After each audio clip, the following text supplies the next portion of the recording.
नमस्कार दोस्तों, हमारे यूट्यूब चैनल एग्जाम लर्नर में आपका स्वागत है। दोस्तों, आज के इस वीडियो में हम लोग एडेड जूनियर हाई स्कूल प्रधानाध्यापक एवं सहायक अध्यापक भर्ती परीक्षा के लिए जीएस का 25वां प्रैक्टिस सेट हल करेंगे। इसके पहले हम 24 प्रैक्टिस सेट हल करा चुके हैं। तो जो लोग नहीं देखे हैं, चैनल के प्लेलिस्ट में जाइएगा, आपको वहाँ से सभी वीडियो मिल जाएंगे। तो वीडियो को लाइक शेयर कर दीजिएगा। चैनल पर पहली बार आए हैं तो चैनल को सब्सक्राइब कर लीजिएगा, साथ में बेल आइकन को प्रेस कर लीजिएगा, जिससे आने वाले अगले वीडियो का नोटिफिकेशन आपको पहले मिलता रहे। और पीडीएफ इसका हमारे टेलीग्राम चैनल पर मिल जाएगा। नीचे डिस्क्रिप्शन में टेलीग्राम का लिंक दे दिया गया है, वहाँ से ज्वाइन करके आप पीडीएफ भी डाउनलोड कर सकते हैं। हालांकि इस बार पीडीएफ आपको काफ़ी लेट हो गया है, दिया नहीं गया है। और 1-2 दिन में सारी पीडीएफ आपको प्रोवाइड करा दिए जाएंगे, तो उसके लिए परेशान मत होइएगा। तो चलिए शुरू करते हैं। तो आज का पहला क्वेश्चन है, अंतर्राष्ट्रीय योग दिवस मनाया जाता है कब? 4 विकल्प दिया गया, इसमें आपको बताना है कौन सा ऑप्शन सही हो जाएगा। तो आप सबको पता होगा 21 जून को अंतर्राष्ट्रीय योग दिवस के रूप में मनाया जाता है, और यह आपका 21 जून 2015 से मनाया जा रहा है। और 2020 का थीम था अंतर्राष्ट्रीय योग दिवस का, कि घर में रहते हुए अपने परिवार के साथ योग करना, इस बार का थीम रहा है। अगला क्वेश्चन देखते हैं कि निम्नलिखित में से किस राज्य में सशस्त्र बल विशेष अधिकार अधिनियम, जिसे अफस्पा कहते हैं, लागू है? तो ये नागालैंड में। सी विकल्प यहाँ पे से हो जाएगा। अफस्पा का फुल फॉर्म होता है, ये से हो गया आपका आर्म, उसके बाद एफ से हो जाएगा फोर्सेज, एस से हो जाएगा स्पेशल, पी से पावर्स, और ए से हो जाएगा एक्ट। तो कभी कभी फुल फॉर्म पूछा जाता है, याद रखिएगा। अफस्पा का फुल फॉर्म होता है armed forces special powers act. तो ये आपका नागालैंड, यहाँ सी विकल्प सही है। और भारत सरकार ने 30 दिसंबर 2019 को पूरे नागालैंड को अशांत क्षेत्र घोषित कर यहाँ अगले 6 महीने तक के लिए अफस्पा का कार्यान्वयन ये बढ़ा दिया था, जिसे अब 30 दिसंबर 2020 से 6 माह के लिए और बढ़ा दिया गया है। आपको बता दें कि अफस्पा ये पूर्वोत्तर के राज्यों के विभिन्न क्षेत्रों में 1958 से लागू है, और नागालैंड को 1963 में राज्य के रूप में घोषित किया गया। अगला क्वेश्चन अब देखते हैं कि ग्रीन मफलर संबंधित है किससे? तो यह ध्वनि प्रदूषण से संबंधित है। सी ऑप्शन यहाँ सही हो जाएगा।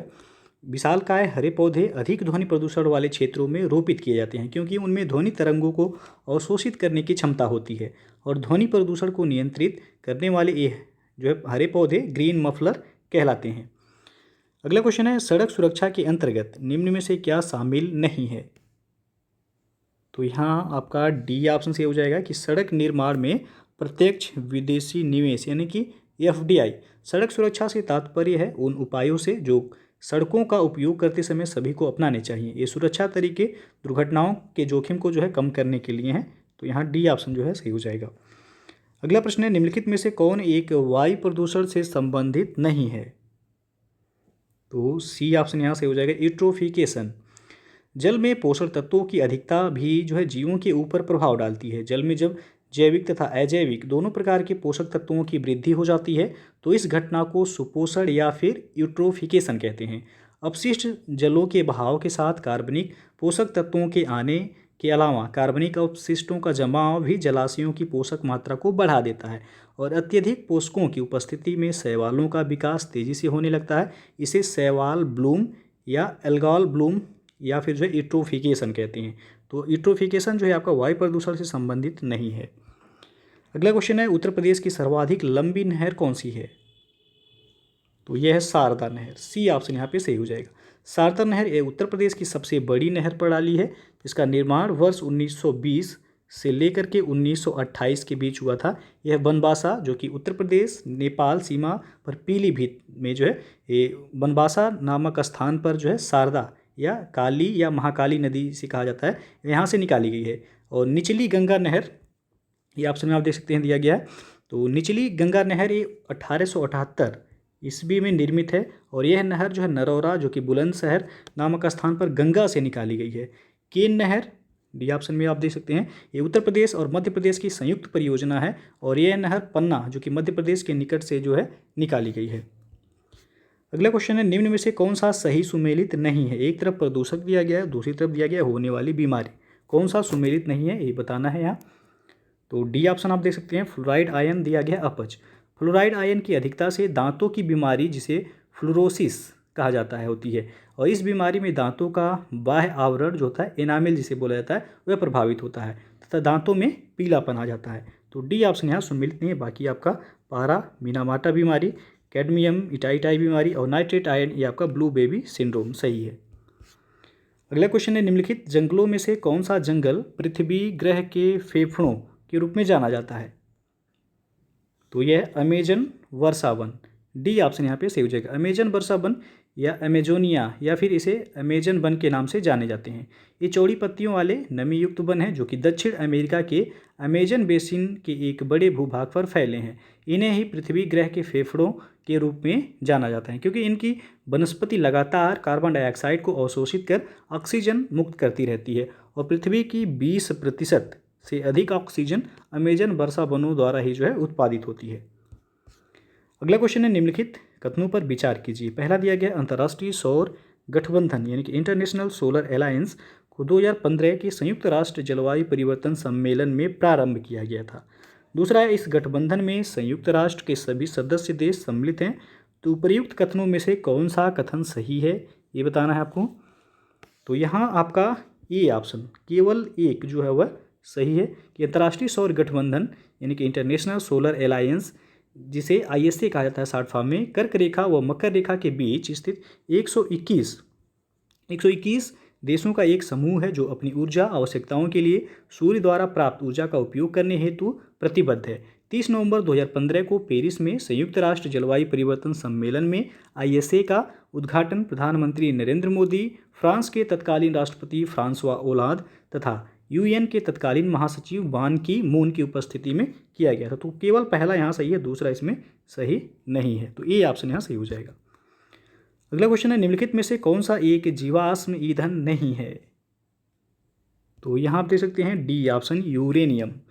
पौधे के वे उत्पाद जो कि हजारों वर्षों से पृथ्वी के नीचे दबे पड़े थे या पौधे के वे जीवाश्म जिनका उपयोग हम ईंधन के रूप में करते हैं वह जीवाश्म ईंधन कहलाते हैं। जीवाश्म ईंधन वर्तमान में ऊर्जा के प्रमुख स्रोत हैं। एक बार इनका उपयोग करने के पश्चात इन्हें दोबारा प्राप्त नहीं किया जा सकता है, जैसे कि आपका कोयला हो गया, पेट्रोलियम हो गया और प्राकृतिक गैस, ये सभी। यूरेनियम ये आपका नाभिकीय ऊर्जा उत्पादन हेतु कच्चे माल के रूप में प्रयोग में लाया जाता है। अगला प्रश्न है, अब सूची 1 को सूची 2 के साथ मिलान करना है और कोड के माध्यम से बताना है कि कौन सा विकल्प यहाँ पे सही हो जाएगा। एक तरफ नगर दिया गया, दूसरी तरफ हवाई अड्डा दिया गया। तो लखनऊ में जो है कौन सा हवाई अड्डा है? तो अमौसी हवाई अड्डा है लखनऊ में, ये का हो जाएगा। तीसरा, वाराणसी में है बाबतपुर हवाई अड्डा, बी का हो जाएगा पहला। और कानपुर में है चकेरी हवाई अड्डा, सी का हो जाएगा चौथा। और आगरा में है खेरिया हवाई अड्डा, डी का हो जाएगा दूसरा। यानी कि 3 1 4 2 जिस ऑप्शन में होगा वैसे हो जाएगा। तो आप देख सकते हैं 3 1 4 2 विकल्प डी सही है। यहाँ आगे बढ़ते हैं। सूची 1 को सूची 2 के साथ मिलान करना है यहाँ भी और कोड के माध्यम से बताना है कौन सा विकल्प सही है। तो आप देख सकते हैं एक तरफ पंचायत समितियों के नाम दिया गया है, दूसरी तरफ भारत के संबंधित प्रांतों के नाम दिया गया है।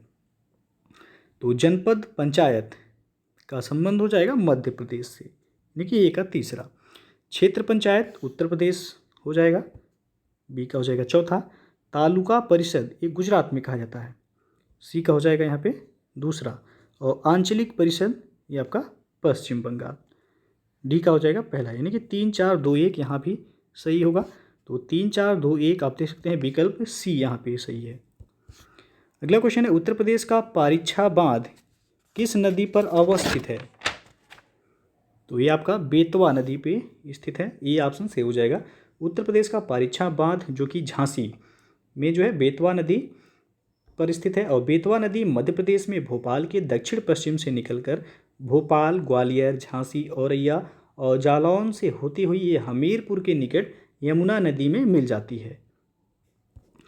अगला क्वेश्चन है, ऋग्वैदिक आर्य किस भाषा का प्रयोग करते थे? तो वह संस्कृत भाषा का प्रयोग करते थे, ये विकल्प यहाँ पे सही हो जाएगा। ऋग्वैदिक आर्यों की प्रमुख भाषा संस्कृत थी और ऋग्वैदिक कालीन ग्रंथ मुख्य रूप से संस्कृत भाषा में ही लिखे जाते थे। अगला प्रश्न है, निम्नलिखित में से कौन से जनपद मध्य गंगा नहर से लाभान्वित हुए हैं? पहला दिया गया आगरा, दूसरा मथुरा, तीसरा अलीगढ़, चौथा है हाथरस। तो नीचे दिए गए कोड से सही उत्तर का चयन कीजिए। तो यहाँ पे आप देख सकते हैं डी ऑप्शन से हो जाएगा दूसरा, तीसरा और चौथा। वर्षा ऋतु में जो है गंगा नदी में पर्याप्त जल उपलब्धता को देखते हुए जो है मध्य गंगा नहर परियोजना का निर्माण किया गया था। और इस परियोजना के तहत बिजनौर जनपद के समीप गंगा नदी पर बैराज का निर्माण 115.54 किलोमीटर लंबी मुख्य नहर को ऊपरी गंगा नहर से मिलाया गया है। और इस परियोजना से गाजियाबाद, बुलंदशहर, अलीगढ़, मथुरा, हाथरस एवं फिरोजाबाद जनपद जो है ये लाभान्वित होते हैं। तो इसमें आगरा जो है शामिल नहीं है। तो दूसरा, तीसरा और चौथा यानी कि डी ऑप्शन सही हो जाएगा। अगला प्रश्न है, निम्नलिखित में से कौन सी प्राचीनतम स्मृति है? तो यह है मनुस्मृति। बी विकल्प सही है यहाँ पे। मनुस्मृति सबसे प्राचीन स्मृति है। मनुस्मृति के रचनाकार मनु माने जाते हैं और इस रचना का समय जो रहा 184 ईसा पूर्व से लेकर के 100 ईसा पूर्व के बीच माना जाता है। और अगला क्वेश्चन है, तुलसीदास निम्नलिखित में से किसके राजत्व काल में रहते थे? तो यह रहते थे अकबर के। सी ऑप्शन सही हो जाएगा यहाँ पे। अगला क्वेश्चन है, चिपको आंदोलन मूल रूप से किसके विरुद्ध था? तो आप सबको पता होगा, वन कटाई के विरुद्ध। सी विकल्प यहाँ पे सही हो जाएगा। चिपको आंदोलन ये भारत के वर्तमान उत्तराखंड राज्य में जो है वृक्षों की कटाई के विरोध में चलाया गया था। 1970 के दशक में यह आंदोलन जो है पादप संरक्षण का जो है मिसाल बन गया था और इसके जो है प्रणेता जो थे सुंदरलाल बहुगुणा जो है थे। अगला क्वेश्चन आपका, हड़प्पा सभ्यता का कौन सा स्थल भारत में नहीं था? तो यहाँ पे आपका डी ऑप्शन से हो जाएगा बालाकोट। बालाकोट नामक हड़प्पा सभ्यता का पूरा स्थल ये वर्तमान पाकिस्तान के दक्षिणी भाग में अरब सागर के किनारे और मोहनजोदड़ो से दक्षिण पश्चिमी दिशा में स्थित है और यह बंदरगाह नगर था और यह स्थल सीप उद्योग के लिए प्रसिद्ध था। तो यहाँ पे डी ऑप्शन जो है सही हो जाएगा। अगला क्वेश्चन अब देखते हैं, वन अनुसंधान संस्थान कहाँ स्थित है? तो यह है देहरादून में। सी विकल्प सही हो जाएगा यहाँ पे। वन अनुसंधान संस्थान ये भारतीय वानिकी अनुसंधान एवं शिक्षा परिषद का एक संस्थान है। इसकी स्थापना उत्तराखंड के देहरादून में की गई है और 1906 ईस्वी में इसे इंपीरियल वन अनुसंधान संस्थान के रूप में भी जो है स्थापित किया गया था। अगला क्वेश्चन है, निम्नलिखित में से कौन भारत नहीं आया था? तो वह थे कोलंबस। बी ऑप्शन सही हो जाएगा। मेगास्थनीज आप देख सकते हैं ऑप्शन में, चंद्रगुप्त मौर्य के शासनकाल में भारत आया था। फाहियान जो है ये आपका चंद्रगुप्त द्वितीय जिसे विक्रमादित्य कहते हैं उनके शासनकाल में भारत आए थे। वास्को डी गामा द्वारा जो है 1498 ईस्वी में भारत की खोज की गई थी, जबकि कोलंबस ने जो है 1492 ईस्वी में अमेरिका की खोज की थी। तो कोलंबस जो है ये भारत नहीं आया था। बी ऑप्शन यहाँ सही हो जाएगा। अगला क्वेश्चन है, निम्नलिखित घटनाओं को उनके प्रारंभ के कालानुक्रम में व्यवस्थित करें और नीचे दिए गए कूटों से सही उत्तर का चयन कीजिए। तो पहला दिया गया वन्य जीव संरक्षण अधिनियम, दूसरा है जैव विविधता अधिनियम, तीसरा है प्रोजेक्ट टाइगर और चौथा है प्रोजेक्ट हाथी। तो यहाँ आप देख सकते हैं कि सबसे पहला जो दिया गया है कि वन्य जीव संरक्षण अधिनियम 1972 होगा यहाँ। उसके बाद जैव विविधता अधिनियम ये लागू हुआ था सन 2002 में। प्रोजेक्ट टाइगर की शुरुआत हुई थी 1973 से और प्रोजेक्ट हाथी की शुरुआत हुई थी 1992 में। तो यहाँ कालानुक्रम में व्यवस्थित करना है। तो सबसे पहले हो जाएगा पहला, फिर जो है तीसरा, फिर चौथा, फिर दूसरा, यानी कि 1 3 4 2। 1 3 4 2 आप देख सकते हैं, विकल्प बी यहाँ पे सही हो जाएगा। अगला क्वेश्चन है, निम्नलिखित जोड़ों में कौन सा सही सुमेलित है? तो यहाँ आप देख सकते हैं कि पहला शम्स ए सिराज अफीफ तारीख़ फिरोज शाही, ये आपका सही है। शम्स ए सिराज अफीफ ने कई ग्रंथों की रचना की थी, परंतु उनमें से तारीख़ फिरोज शाही ही जो है उपलब्ध है। तबकात ए नासिरी ये मिनहाज उस सिराज की रचना है।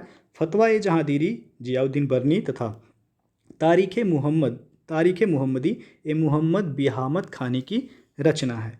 तो केवल सुमेलित जो है वो आपका ए ऑप्शन है। अगला क्वेश्चन है, अजंता तथा एलोरा की गुफाएं कहाँ स्थित हैं?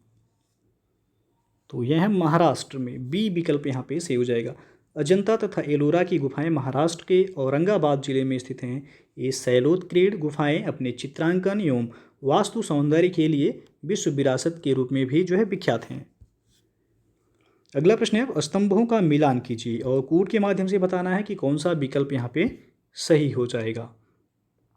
तो सबसे पहला दिया गया पानीपत का द्वितीय लड़ाई। तो पानीपत की द्वितीय लड़ाई जो हुई थी 1556 में मुगल शासक अकबर तथा हेमू के बीच में हुई थी।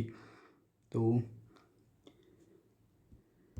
तो पहले का जो है यहाँ पे हो जाएगा चौथा, इनकी ए का 4 हो गया। फिर है आपका तराइन की द्वितीय लड़ाई। तो तराइन की द्वितीय लड़ाई में मोहम्मद गोरी द्वारा पृथ्वीराज चौहान की पराजय से भारत में जो है तुर्की शासन का मार्ग वह प्रशस्त हुआ था। तो बी का हो जाएगा यहाँ पे तीसरा। फिर है तालीकोटा की लड़ाई। तो तालीकोटा की लड़ाई 1565 ईस्वी में विजयनगर के शासक राम राय व संगठित मुस्लिम शक्ति जैसे कि बीजापुर, अहमदनगर, बीदर व गोलकुंडा के बीच हुआ था, जिसमें विजयनगर की सेना पराजित हुई थी तथा मुसलमानों ने विजयनगर शहर को बर्बाद कर दिया था। तो यहाँ पे आपका जो है सी का हो जाएगा पहला। फिर डी है प्लासी की लड़ाई। तो प्लासी की लड़ाई 1757 ईस्वी में बंगाल के नवाब सिराजुद्दौला को अंग्रेजों द्वारा पराजित किए जाने पर भारत में ब्रिटिश शासन का मार्ग प्रशस्त हो गया था। और प्लासी के युद्ध में अंग्रेजी सेना का नेतृत्व लॉर्ड क्लाइव ने किया था। पूछा जाता है कि प्लासी के युद्ध में अंग्रेजी सेना का नेतृत्व किसके द्वारा किया गया था, तो क्लाइव के द्वारा जो है किया गया था। तो डी का हो जाएगा यहाँ पे दूसरा, यानी कि 4, 3, 1, 2 जिस ऑप्शन में होगा वो सही हो जाएगा। तो 4, 3, 1, 2 आप देख सकते हैं विकल्प डी जो है यहाँ सही होगा। अगला क्वेश्चन आप देखते हैं कि भारतीयों के लिए महान सिल्क मार्ग किसने आरंभ कराया था। तो यहाँ ये ऑप्शन सही हो जाएगा कनिष्क ने। कुषाणों ने जो है चीन से ईरान तथा पश्चिमी एशिया तक जाने वाले रेशम के मार्गों को अपने नियंत्रण में रखा, क्योंकि यह उनके साम्राज्य से होकर गुजरता था। यह मार्ग उनकी आय का सबसे बड़ा स्रोत था, क्योंकि इससे जाने वाले व्यापारी बहुत अधिक कर देते थे। तो ये ऑप्शन यहाँ सही हो जाएगा। अगला क्वेश्चन है बाजार नियंत्रण प्रणाली किसने शुरू की थी। तो यह अलाउद्दीन खिलजी के द्वारा शुरू किया गया था। बी ऑप्शन सही हो जाएगा। अलाउद्दीन खिलजी का शासनकाल जो रहा था वह 1296 से लेकर के 1316 ईस्वी। अलाउद्दीन खिलजी ने जो है बाजार नियंत्रण प्रणाली शुरू की थी, और अलाउद्दीन के बाजार नियंत्रण के विषय में जानकारी वह तारीख़ फिरोज शाही जो कि बर्नी के द्वारा लिखा गया है, और खजाइनुल फुतूह जो कि अमीर खुसरो और जो है रेहला इब्न बतूता के द्वारा लिखा गया, इन ग्रंथों से जो है इसकी जानकारी जो है मिलती है। तो बी ऑप्शन यहाँ सही हो जाएगा। अगला क्वेश्चन है बराहमिहिर थे एक महान, तो ये खगोलविद थे। सी ऑप्शन जो है सही हो जाएगा। बराहमिहिर एक खगोलविद जो कि छठी सदी में जो एक खगोल शास्त्र पर उनके प्रसिद्ध ग्रंथ हैं बृहत संहिता तथा पंच सिद्धांतिका।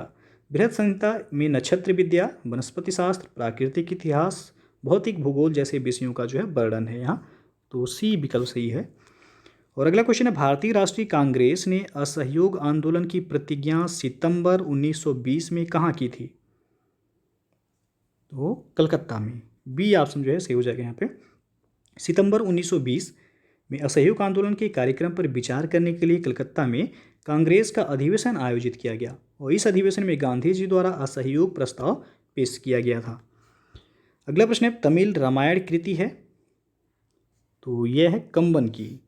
सी विकल्प सही हो जाएगा यहाँ पे। चोल शासक कुलोतुंग तृतीय के शासनकाल के प्रसिद्ध कवि थे कंबन। कंबन ने तमिल रामायण अथवा रामावतारम की रचना की है, और यह तमिल साहित्य का महाकाव्य है। इसकी कथा वाल्मीकि रामायण की कथा से जो है मिलती जुलती है। अगला क्वेश्चन है आईएनए बचाओ समिति में शामिल अग्रगण्य वकील कौन थे। तो यहाँ पे जो है आपका ई विकल्प से हो जाएगा इनमें से कोई नहीं, क्योंकि आईएनए यानी कि इंडियन नेशनल आर्मी की बचाव समिति में फूला भाई देसाई, आसफ अली, पंडित जवाहरलाल नेहरू और कैलाश नाथ काटजू ये प्रमुख वकील थे। वकीलों के इस समूह की अध्यक्षता भूला भाई देसाई ने की थी। पूरे देश में कड़ी जो है प्रतिक्रिया हुई और नारे लगाए गए। इसमें बोला गया था कि लाल किले को जो है तोड़ दो और आज़ाद हिंद फौज को छोड़ दो। आईएनए के बचाव समिति में उपयुक्त सभी वकील जो है इसमें शामिल थे। तो यहाँ डी ऑप्शन से हो जाएगा कि इनमें से कोई नहीं। और अगला क्वेश्चन है आत्मकथा शाहनामा के लेखक कौन है। तो हैं फिरदौसी। बी ऑप्शन जो है सही हो जाएगा यहाँ पे। शाहनामा के लेखक फिरदौसी थे, जो कि महमूद गजनवी के दरबार में रहते थे। इसके अतिरिक्त जो है अन्य विद्वान जो गजनवी के दरबार में रहते थे वह थे अलबरूनी, उत्बी, वैहाकी, फराबी, तुसी, उंजूरी और असजदी और फरूखी। ये सभी जो है महमूद गजनवी के दरबार में रहते थे। तो इसमें बी ऑप्शन जो है सही हो जाएगा फिरदौसी। अगला क्वेश्चन है काकतीय वंशी कहाँ के शासक थे। तो वे थे आंध्र प्रदेश के। डी ऑप्शन से हो जाएगा। काकतीय वंश ने आंध्र प्रदेश में शासन किया। वारंगल इनकी राजधानी थी। काकतीय लोग स्वयं को चोल कारिकाल का जो है वंशज मानते थे। अगला क्वेश्चन है, निम्नलिखित में से कौन सक्रिय ज्वालामुखी है? पहला है अकांकागुआ, दूसरा है कोटोपैक्सी, तीसरा एटना, चौथा है फ्यूजियामा। तो नीचे दिए गए कोड से सही उत्तर का चयन कीजिए। तो यहाँ पे आप देख सकते हैं ए ऑप्शन हो जाएगा दूसरा और तीसरा। कोटोपैक्सी, एटना ये सक्रिय ज्वालामुखी हैं। कोटोपैक्सी ये दक्षिण अमेरिका महाद्वीप के इक्वेडोर में, और एटना भूमध्य सागर में सिसिली के पूर्वी तट, और फ्यूजियामा जापान में स्थित ज्वालामुखी है। फ्यूजियामा सुषुप्त ज्वालामुखी है। अकांकागुआ ये विश्व की सर्वाधिक ऊंचाई पर स्थित जो है ज्वालामुखी है। तो इसमें दूसरा और तीसरा यानी कि ए ऑप्शन सही हो जाएगा। अगला क्वेश्चन है, बादशाह अकबर द्वारा 16वीं शताब्दी के उत्तरार्ध में प्रारंभ किए गए धार्मिक आंदोलन का नाम क्या था? वह था दीन ए इलाही। ये ऑप्शन से हो जाएगा। 1582 ईस्वी में दीन ए इलाही की स्थापना अकबर ने की थी। इसके अंतर्गत अकबर ने सभी धर्मों के मूल सिद्धांतों को सम्मिलित कर इसे सर्वमान्य बनाने का प्रयास किया। इसकी सदस्यता का द्वार सभी धर्मों के लिए खुला हुआ था, और शिष्यों की दीक्षा हेतु जो है रविवार का दिन निश्चित था। हिंदुओं में केवल बीरबल ने इसे स्वीकार किया था, और अबुल फजल इसके प्रधान पुरोहित थे। अगला क्वेश्चन अब देखते हैं कि भारत में वर्तमान समय में कितने राज्य व संघ राज्य हैं? तो डी ऑप्शन यहाँ से हो जाएगा कि 28 राज्य हैं और 8 जो है संघ राज्य हैं। 28 जो है राज्य आपको पता होगा, लेकिन 8 जो है संघ राज्य हो गए हैं। हाल ही में जो है कि दमन दीव और दादर नागर हवेली का विलय करके जो है एक केंद्र शासित प्रदेश कर दिया गया है। जम्मू कश्मीर और लद्दाख को जो है 2 नए केंद्र शासित प्रदेश बनाए गए हैं। तो केंद्र शासित प्रदेश आप जो है अंडमान और निकोबार द्वीप है, चंडीगढ़ है, दिल्ली, दादर नागर हवेली और दमन दीव, जम्मू कश्मीर, लद्दाख, लक्षद्वीप। ये जो है 8 कुल केंद्र शासित प्रदेश हैं, और 28 राज्य अब जो है भारत में हो गए हैं। तो डी ऑप्शन यहाँ सही हो जाएगा। अगला प्रश्न है, उस्ताद मंसूर खां किसके शासनकाल के प्रसिद्ध चित्रकार थे? तो यह थे जहांगीर के। बी विकल्प यहाँ पे सही हो जाएगा। उस्ताद मंसूर खां जहांगीर के शासनकाल के सर्वोत्कृष्ट चित्रकार थे। ये पक्षी विशेषज्ञ चित्रकार थे। बादशाह ने मंसूर खां को नादिर उल अस्र की उपाधि जो है प्रदान किया था। अगला क्वेश्चन है, काजीरंगा किसके लिए जाना जाता है? तो यहाँ आप देख सकते हैं कि ए ऑप्शन से हो जाएगा एक सींग वाले जो है गैंडे के लिए। काजीरंगा नेशनल पार्क भारत के असम राज्य के गोलघाट और नौगांव जिले में जो है विस्तृत है, जो कि एक सींग वाले गैंडों के लिए विश्व प्रसिद्ध है। अगला क्वेश्चन है, पांडिचेरी में किसके उपनिवेश थे? तो यहाँ डी ऑप्शन से हो जाएगा फ्रांसीसी। 1673 ईस्वी में जो फ्रैंको मार्टिन ने पांडिचेरी की नींव रखी थी, और 1693 ईस्वी में फ्रांसीसियों के कब्जे से डचों ने पांडिचेरी छीन लिया, जो कि 1699 ईस्वी में संपन्न रिजविक समझौते के बाद ही पुनः वापस फ्रांसीसियों को यह मिल गया था। तो यहाँ डी ऑप्शन से हो जाएगा कि पांडिचेरी में किसके उपनिवेश थे? तो फ्रांसीसी। अगला क्वेश्चन है, क्रमानुसार व्यवस्थित करें। पहला है साइमन कमीशन का भारत आगमन, दूसरा असहयोग आंदोलन, तीसरा है पूना पैक्ट, और चौथा है गांधी इरविन समझौता। तो कोड के माध्यम से आपको बताना है कि कौन सा ऑप्शन यहाँ सही हो जाएगा। तो चलिए जो है देखते हैं। सबसे पहला दिया गया साइमन कमीशन का भारत आगमन। तो ये 3 फरवरी 1928 को भारत आया था। उसके बाद जो है असहयोग आंदोलन। असहयोग आंदोलन की शुरुआत जो हुआ था 1 अगस्त 1920 को असहयोग आंदोलन शुरू हुआ था। पूना पैक्ट, पूना पैक्ट ये आपका जो है 1932 24 सितंबर 1932 को पूना पैक्ट हुआ था महात्मा गांधी और भीमराव अंबेडकर के बीच। उसके बाद गांधी इरविन समझौता ये 5 मार्च 1931 को हुआ था। तो काल क्रमानुसार जो है व्यवस्थित करेंगे तो सबसे पहले आपका हो जाएगा यहाँ पे कि असहयोग आंदोलन यानी कि दूसरा, फिर जो है असहयोग आंदोलन के बाद हो जाएगा साइमन कमीशन का आगमन 2-1, फिर जो है हो जाएगा आपका गांधी इरविन समझौता 4, और लास्ट में हो जाएगा आपका पूना पैक्ट 2-1-4-3। तो 2-1-4-3 आप देख सकते हैं यहाँ पे विकल्प जो है डी यहाँ पे सही हो जाएगा। दोस्तों अनअकैडमी पर जो है scholarship test UP PCS prelims exam के लिए फ्री में यह टेस्ट सीरीज कराया जाता है, जो कि प्रत्येक संडे को दोपहर 1 बजे यह टेस्ट कराया जाता है और शाम को 7 बजे इसका एनालिसिस कराया जाता है। तो इस टेस्ट को आप लोग जो है ज्वाइन जरूर कीजिएगा। और यूपीपीएससी अभ्यास जो कि सोमवार से शुक्रवार रात 10 बजे के बीच कराया जाता है, जिसमें आरओ है, लेखपाल, UPPSC prelims, UP SSSC lower सभी एग्जाम्स के लिए जो है कराया जाता है। तो इसे भी आप ज्वाइन कर सकते हैं। अनअकैडमी प्लस फीचर्स, यदि आप सब्सक्रिप्शन लेते हैं तो आपको इतने सारे फीचर्स जो है अवेलेबल कराए जाएंगे। बैच कोर्सेज जो अनअकैडमी पे अवेलेबल हैं, देख सकते हैं आप कि UP triple S C PET exam के लिए 16 अप्रैल से बैच जो है शुरू हो रहा है। मिशन खाकी का जो कि कंप्लीट कोर्स जो है यूपीएसआई के लिए 19 अप्रैल से शुरू हो रहा है। तो जो लोग इस बैच से जो है ज्वाइन करना चाहते हैं, आप ज्वाइन कर सकते हैं अनअकैडमी पर। उसके बाद यूपीपीएससी अपर सबऑर्डिनेट है, lower PCS, RO UPSI, UP triple S C PET, लेखपाल और भी ऑप्शनल कोर्सेज के जो है बैच अवेलेबल हैं। यदि आप जो है सब्सक्रिप्शन लेना चाहते हैं अनअकैडमी पे तो हमारा रेफरल कोड आप यूज कर सकते हैं एग्जाम लर्नर, जिससे आपको 10% का जो है एडिशनल डिस्काउंट मिल जाएगा। यदि आप वन मंथ का सब्सक्रिप्शन लेते हैं तो 1260 रुपये पे करना है, 3 मंथ का 3150, 6 मंथ का 5040, उसके बाद 1 साल का 6300 और 24 मंथ यानी 2 साल का सब्सक्रिप्शन लेते हैं तो आपको 7560 रुपये पे करना पड़ेगा। तो दोस्तों जो है इनमें से आप किसी भी बैच को ज्वाइन करना चाहते हैं तो आप अनअकैडमी से जुड़कर आप जो है अपनी तैयारी को बेहतर तरीके से कर सकते हैं और आसानी से आप जो है एग्ज़ाम को क्रैक कर सकते हैं। अगला क्वेश्चन है, सिराजुद्दौला की हार किस युद्ध में हुई थी? तो सी ऑप्शन से हो जाएगा यहाँ, प्लासी के युद्ध में। प्लासी का युद्ध जो हुआ था 30 जून 1757 को लड़ा गया था। इस युद्ध में लॉर्ड क्लाइव ने बंगाल के नवाब सिराजुद्दौला को हराया था और हार का कारण मिर्जाफर यमराय दुर्लभ की गद्दारी थी। तो सी ऑप्शन जो है यहाँ सही है। अगला क्वेश्चन है, आदि ग्रंथ किसने संकलित किया था? तो ये गुरु अर्जुन देव ने। सी विकल्प यहाँ पे सही हो जाएगा। सिखों के 5वें गुरु थे गुरु अर्जुन देव। इन्होंने जो है 1604 ईस्वी में गुरु ग्रंथ साहिब या आदि ग्रंथ जिसे कहा गया इनका संकलन किया था। अगला क्वेश्चन है, निम्नलिखित किस देश ने द्वितीय विश्व युद्ध में पर्ल हार्बर पर आक्रमण किया था?